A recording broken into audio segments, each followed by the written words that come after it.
մի տար մեզ փորձության, այլ փրկիր մեզ չարից։ Հակոբոս առաքյալը կարծես Տիրոջ այս խոսքերը մեկնում է, ասում է, որևէ մեկը որ փորձվի, չասի թե Աստծուց եմ փորձվում։ Յուրաքանչյուր մարդ փորձվում է խաբվելով իր ցանկություններից։ Ցանկություն հղանալով մեղք է ծնում, մեղք հասունանալով մահ է ծնում։ Մի տար մեզ փորձություն, այսինքն մեզ իմաստություն տուր, որ ինքներս մեզ չփորձենք,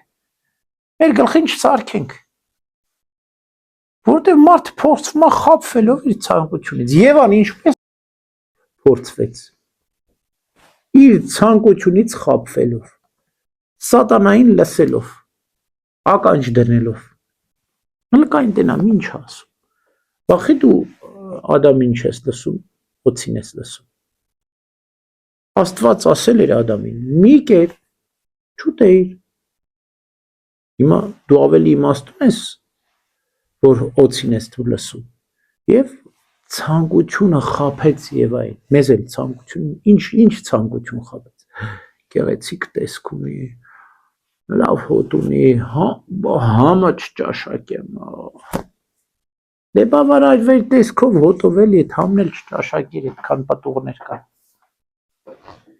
Հիմա այդ արգելված պտղի համը մենք մինչև նա չենք կարողանում ճաշակել, գիտես, եւ պետք էլ չի որ ճաշակենք։ Պես մարդիկ միշտ ինչ էլ ուտեն, չգիտեմ,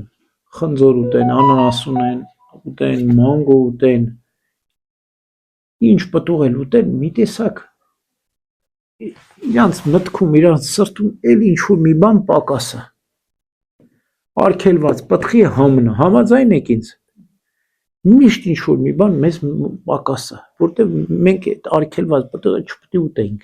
դրա փոխարեն կենաց ծառի պետք է ուտենք։ Արգելված պտուղը մի համ ուներ, բայց կենաց ծառի պտուղը բոլոր համերը միասին ունի։ Տիրոջ մարմին մարյունն այդ է, չէ՞։ Ճաշակեցեք եւ տեսեք, որ քաղցր է Տերը, քաղցր, այսինքն աննկարագրելի համ ունի, աննկարագրելի հոտ ունի, աննկարագրելի տեսք ունի մեր Տերը։ Ուրեմն այս է,